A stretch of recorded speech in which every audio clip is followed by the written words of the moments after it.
प्रधानमंत्री नरेंद्र मोदी ने देश के 3 टॉप वैक्सीन मैन्युफैक्चरिंग फार्मा कंपनियों का दौरा किया। ये कंपनियां न सिर्फ भारत बल्कि दुनिया के टॉप वैक्सीन कंपनियों में गिनी जाती हैं और अब तक कई बीमारियों के अरबों डोज वैक्सीन का निर्माण कर चुकी हैं।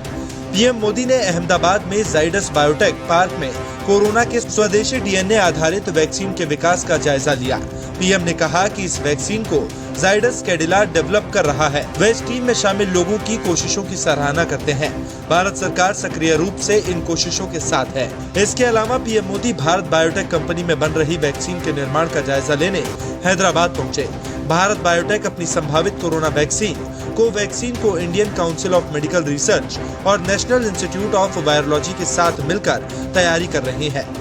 हैदराबाद स्थित भारत बायोटेक में कोवैक्सीन के तीसरे फेज का ट्रायल चल रहा है।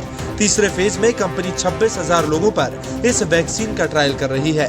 भारत बायोटेक में शोधकर्ताओं से मुलाकात के बाद पीएम ने ट्वीट कर कहा कि उन्होंने यहां के वैज्ञानिकों को स्वदेशी कोरोना वैक्सीन के डेवलपमेंट में अब मिली प्रगति के लिए बधाई दी है। पीएम ने कहा कि भारत बायोटेक की टीम आईसीएमआर के साथ मिलकर तेजी से काम कर रही है।